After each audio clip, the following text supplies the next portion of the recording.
Hello everyone, welcome to success with Rai academy. 1 जून 2024 के दैनिक जागरण के राष्ट्रीय संस्करण को आज के इस वीडियो में हम डिस्कस करेंगे। तो चलिए वीडियो को स्टार्ट करते हैं। और यहाँ पर सबसे पहली जो हेडिंग है वो है कि प्रधानमंत्री का ध्यान आसन, विपक्ष का शीर्षासन। देखिए, प्रधानमंत्री नरेंद्र मोदी विवेकानंद रॉक मेमोरियल पर गुरुवार शाम से 45 घंटे का ध्यान साधना में लीन है, लेकिन विपक्ष ने इसे भी मुद्दा बना दिया है। विपक्षी नेता इस मामले की आलोचना के साथ शीर्षासन करते हुए नजर आ रहे हैं। वहीं भाजपा ने विपक्षी नेताओं को सनातन विरोधी ठहराने में कोई देर नहीं की। पार्टी ने कहा कि प्रधानमंत्री जो भी करते हैं उसमें कांग्रेस और इंडी को तकलीफ होती है, उनकी कुंठा का परिचायक है। और 2019 के लोकसभा चुनाव में जब प्रधानमंत्री मोदी केदारनाथ स्थित गुफा में ध्यान लगाने पहुंचे थे, तब भी विपक्ष का रुख ऐसा ही था। और 2014 में वह चुनाव प्रचार समाप्त होने पर छत्रपति शिवाजी से जुड़े प्रतापगढ़ गए थे। प्रधानमंत्री मोदी ने गुरुवार शाम को विवेकानंद रॉक मेमोरियल पर ध्यान साधना शुरू की थी। ध्यान के दूसरे दिन शुक्रवार सुबह उन्होंने सूर्य को अर्घ्य दिया, जिसका भाजपा ने एक संक्षिप्त वीडियो एक्स पर पोस्ट किया है। पार्टी ने प्रधानमंत्री की कुछ तस्वीरें भी पोस्ट की, जिसमें वह भगवा शर्ट, शॉल और धोती पहने नजर आ रहे हैं। मोदी के लोकसभा क्षेत्र समेत 57 सीटों पर मतदान आज। लोकतंत्र के महापर्व के समापन की घड़ी आखिरकार आ गई है। लोकसभा चुनाव के 7वें और अंतिम चरण के लिए शनिवार को 7 राज्यों और 1 केंद्र शासित प्रदेश की 57 सीटों पर मतदान होगा।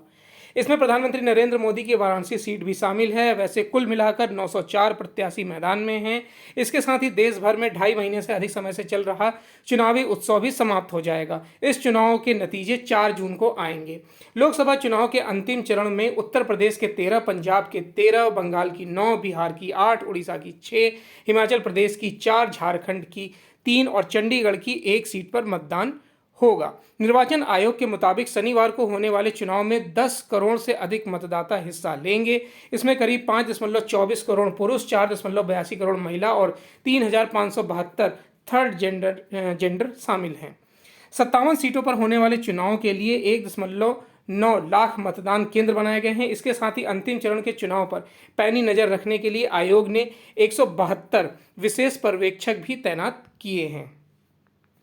बीते वर्ष 8.2% की दर से बढ़ी भारतीय आर्थिकी। सरकार की तरफ से शुक्रवार को जारी वित्त वर्ष 23-24 और जनवरी-मार्च 2024 तिमाही के आर्थिक आंकड़े प्रधानमंत्री नरेंद्र मोदी की तरफ से अर्थव्यवस्था की नींव मजबूत होने के दावे को तस्दीक देते हैं, यानी कि मजबूत करते हैं। गत जो वित्त वर्ष में भारत की जो आर्थिक विकास दर है वो 8.2% रही, जो 2022-23 की 7% से ज़्यादा है। जनवरी-मार्च 2024 में विकास दर 7.8% रही, जो गत वित्त वर्ष की समान तिमाही में 6.2% से अधिक है। हालांकि यह चालू वित्त वर्ष की तीसरी तिमाही की 8.6% से कम है। आरबीआई ने गत दिवस कहा था कि भारतीय अर्थव्यवस्था 1 दशक तक तेज विकास दर हासिल करने के लिए तैयार है। पाकिस्तान ने भी माना गुलाम जम्मू कश्मीर उसका नहीं। अब तक गुलाम जम्मू कश्मीर को अपना हिस्सा बता रहे पाकिस्तान ने इस क्षेत्र को लेकर अपनी ही पोल खोल दी है। पाकिस्तानी सरकार के वकील ने इस्लामाबाद हाईकोर्ट में बताया कि गुलाम जम्मू कश्मीर पाकिस्तान का हिस्सा नहीं है, वह विदेशी भूमि है जो पाकिस्तान के अधिकार क्षेत्र में नहीं आती है। अतिरिक्त अटॉर्नी जनरल मुनव्वर इकबाल रावलपिंडी से अगवा शायर अहमद फरहाद को लेकर सरकार का बचाव कर रहे थे। तभी उन्होंने कहा कि फरहाद इस समय पाकिस्तान अधिकृत कश्मीर यानी कि POK में पुलिस की हिरासत में है। उन्हें इस्लामाबाद हाईकोर्ट के सामने पेश किया गया।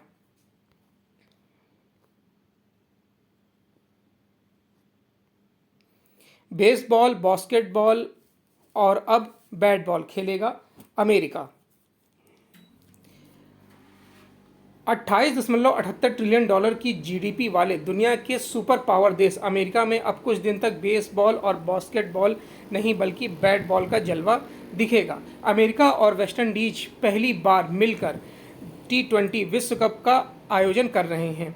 आईसीसी इसी के जरिए अमेरिका में क्रिकेट को फैलाना चाहता है। शनिवार से शुरू हो रहे फटाफट क्रिकेट के इस महासमर में पहली बार 20 टीमें हिस्सा लेंगी, तो इसकी भव्यता देखने लायक होगी। इस टूर्नामेंट के जरिए अमेरिका में क्रिकेट का पदार्पण होने जा रहा है, जहां 29 दिन के भीतर 55 में से 16 मैच खेले जाएंगे। बाकी 39 मैच वेस्टइंडीज में होंगे, जिसमें सुपर 8 चरण, सेमीफाइनल और फाइनल मुकाबला भी शामिल है। रोहित शर्मा की कप्तानी वाली भारतीय टीम यहां 13 वर्षों से कोई आईसीसी ट्रॉफी नहीं जीतने की टीस मिटाने उतरेगी। भारत ने 2007 में टी20 विश्व कप जीता था, उसके बाद से यह ट्रॉफी दूर है। इस बार बतौर कप्तान रोहित की साख भी दांव पर है। गत 12 माह में भारतीय टीम 2 आईसीसी टूर्नामेंट में उपविजेता रही है।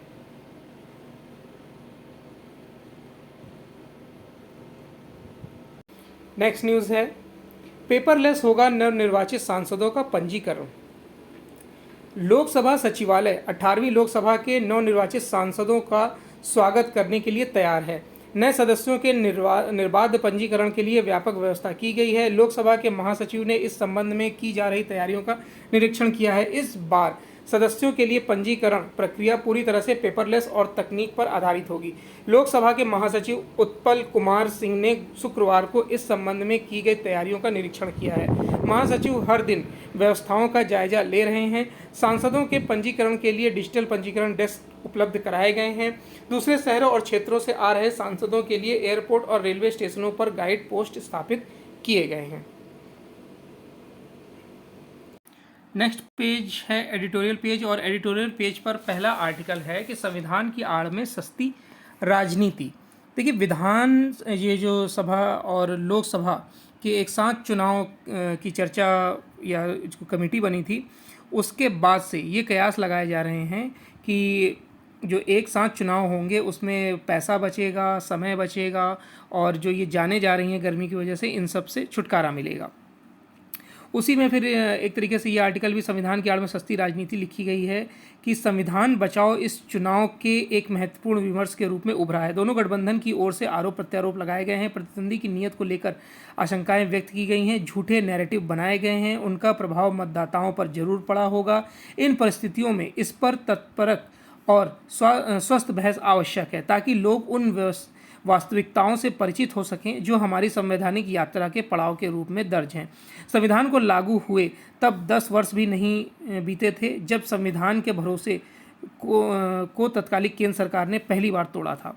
संविधान सभा ने जब उक्त अनुच्छेद पर चर्चा की जा रही थी, तब उसके संविधान दुरुपयोग पर भी सवाल उठे थे। उस समय डॉक्टर अम्बेडकर ने भरोसा व्यक्त किया था कि यह उपबंध निर्जीव अक्षरों का समूह मात्र बनकर रह गया है। उन्हें भविष्य की केंद्र सरकार से उम्मीद थी कि इसका उपयोग संविधान की रक्षा के लिए केवल अपवाद वाली परिस्थितियों में ही किया जाएगा। संविधान के लागू होने के कुछ वर्षों में ही डॉक्टर अंबेडकर के भरोसे को तोड़ा गया और कालांतर में इसे बार बार दोहराया गया। स्वतंत्र भारत के आरंभिक 50 वर्षों में इसका 100 से ज़्यादा अधिक बार इस्तेमाल किया गया है। इसमें से इंदिरा गांधी के 15 वर्षों के कार्यकाल में इसका 50 बार उपयोग किया गया है। डॉक्टर अंबेडकर के सपनों से खिलवाड़ किया गया है। संवैधानिक व्यवस्था को स्वार्थ पूर्ति का घातक अस्त्र बना दिया गया है।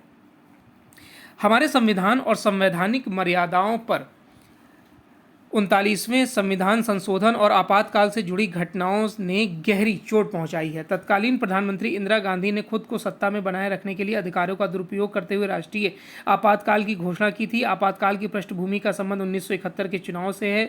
उसमें इंदिरा गांधी का सत्ता का दुरुपयोग करके चुनाव जीतने का आरोप था। उनके राजनीतिक विरोधी राजनारायण ने अदालत का सहारा लिया था।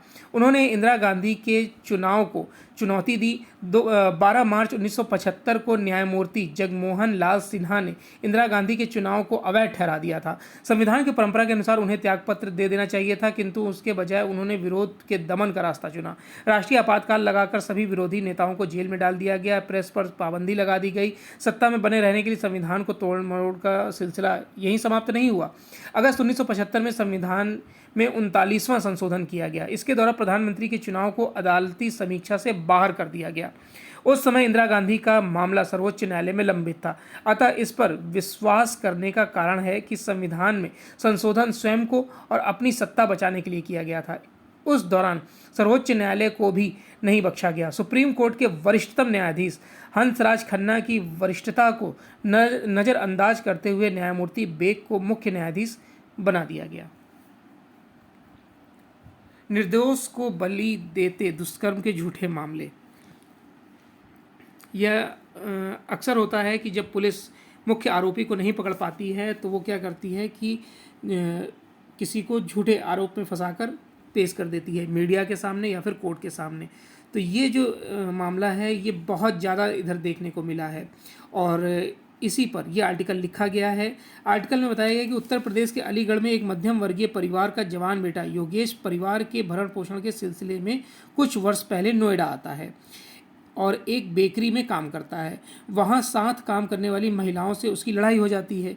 बेकरी के मालिक द्वारा योगेश और उन महिलाओं को नौकरी से निकाल दिया जाता है और बात आई गई हो जाती है। लेकिन कुछ दिनों बाद ये महिलाएं योगेश के खिलाफ दुष्कर्म की शिकायत चिपियाना चौकी थाना बिसरख में दर्ज करवाती हैं और पुलिस 15 मई की रात उसे उठा लेती है।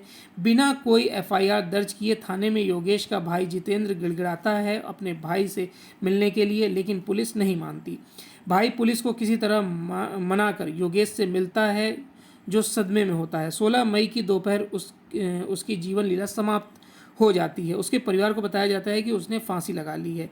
अगले ही दिन पूरी चौकी को सस्पेंड कर दिया जाता है। उन महिलाओं को दुष्कर्म का झूठा मुकदमा लिखवाने के आरोप में गिरफ्तार कर लिया जाता है। प्रश्न उठता है कि यदि शिकायत झूठी थी तो योगेश को क्यों गिरफ्तार किया गया था। बीती 29 मई को राजस्थान के झुंझुनू में एक थाने में दुष्कर्म के आरोप में बंद गौरव शर्मा की मौत हो जाती है। गौरव एक महिला के साथ 10 दिन हैदराबाद में रहा। महिला के परिवार वाले शिकायत करते हैं कि उन्हें वहां से वापस लाया गया। महिला वापस आकर कहती है कि वह अपनी मर्जी से उसके साथ गई थी, लेकिन कुछ दिन बाद गौरव के खिलाफ शादी और नौकरी का झांसा देकर दुष्कर्म करने की एफआईआर दर्ज हो जाती है और उसे गिरफ्तार कर लिया जाता है। उसके साथ घोर अमानवीय बर्ताव किया जाता है। इसके चलते उसकी मौत हो जाती है। ये जवान मौतें सिर्फ बीते महीने घटित हुई कुछ घटनाएं हैं। जाने कितने और पुरुष दुष्कर्म के झूठे मामले में फंसे फांसी लगा रहे हैं या जीते जी मर रहे हैं। चंद दिनों पहले जयपुर में भावना शर्मा नामक महिला को गिरफ्तार किया गया। वह पिछले 8 वर्षों में दुष्कर्म छेड़खानी जैसे 14 झूठे मुकदमे लगभग 20 पुरुषों के खिलाफ दर्ज कर चुकी थी। पिछले 6 महीनों में उसने 2 वकीलों के खिलाफ शादी का झांसा देकर दुष्कर्म करने के झूठे मामले लिखवाए थे। तब जाकर बार एसोसिएशन ने उसके खिलाफ शिकायत की और उसकी गिरफ्तारी हुई। तो ऐसे ही कई मामले हैं जिनमें निर्दोष लोगों को फंसाया जाता है। यह अत्यंत आवश्यक है कि हम महिलाओं और बालिकाओं पर हो रहे जघन्य अपराधों को रोकने के लिए हर संभव कोशिश करें और जो पुरुष ऐसा करते हैं उन्हें सख्त सजा दें, लेकिन निर्दोष पुरुषों को झूठे दुष्कर्म के मुकदमों में न फंसाया जाए और सूली न चढ़ाया जाए।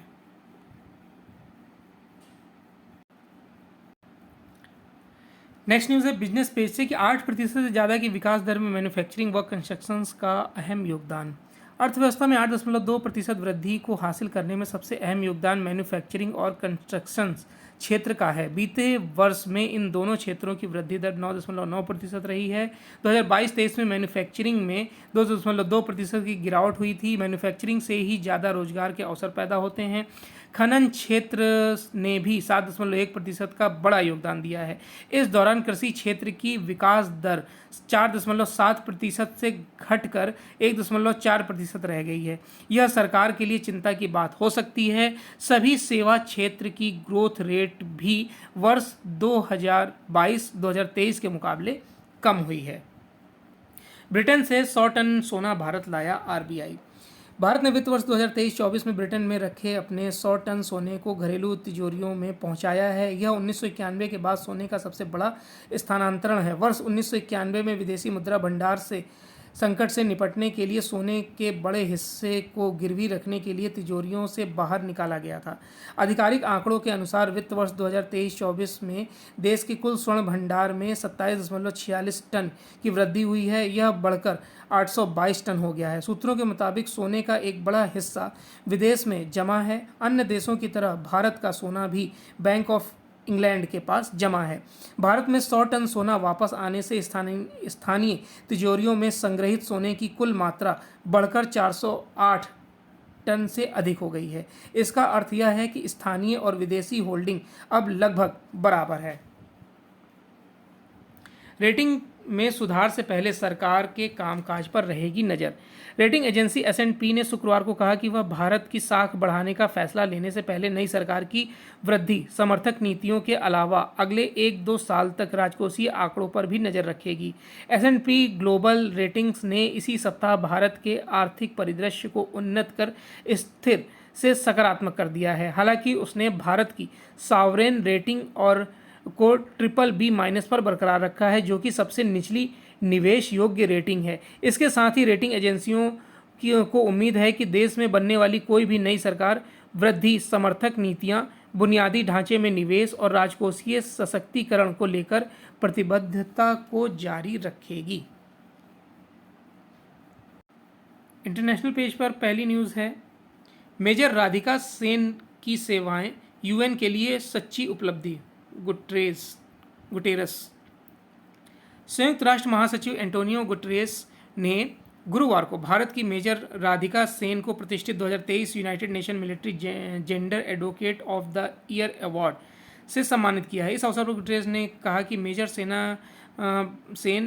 जो सेन हैं वो भारत की एक सच्ची नेतृत्वकर्ता एवं आदर्श हैं। उनकी सेवा समग्र रूप से संयुक्त राष्ट्र के लिए सच्ची उपलब्धि है। United Nations Organization Stabilization Mission in the Democratic Republic of the Congo में सेवा देने वाली मेजर सेन को गुतेरेस ने संयुक्त राष्ट्र शांति रक्षक अंतर्राष्ट्रीय दिवस के अवसर पर संयुक्त राष्ट्र मुख्यालय में आयोजित एक समारोह में सम्मानित किया। गुतेरेस ने कहा कि मेजर सेन सच्ची नेतृत्वकर्ता एवं आदर्श हैं। उनकी सेवा समग्र रूप से संयुक्त राष्ट्र के लिए सच्ची उपलब्धि है। मेरे साथ भारत की मेजर राधिका सेन को बधाई। अमेरिका में 7वीं कक्षा के भारतवंशी छात्र ने जीती स्पेलिंग बी प्रतियोगिता। अमेरिका में फ्लोरिडा के 7वीं कक्षा के 12 वर्षीय भारतवंशी छात्र बुहत सोमा ने गुरुवार को 29 शब्दों की सही वर्तनी बताकर स्क्रिप्स नेशनल स्पेलिंग बी खिताब अपने नाम कर लिया है। बृहत ने $50,000 से अधिक की नकद व अन्य पुरस्कार अर्जित किए हैं।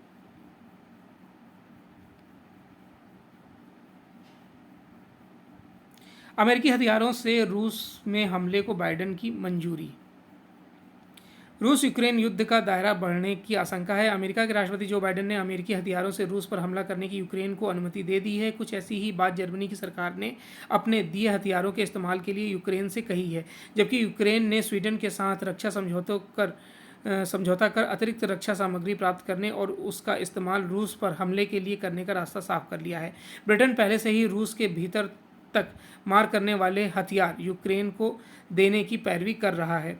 बाइडेन और अन्य देशों की ओर से रूस के भीतर हमले पर चर्चा रूसी राष्ट्रपति व्लादिमीर पुतिन के उस बयान के बाद आई है जिसमें उन्होंने कहा कि जिन देशों के हथियारों से रूस पर हमला होगा, रूसी सेना उन्हीं के खिलाफ कार्रवाई करेगी।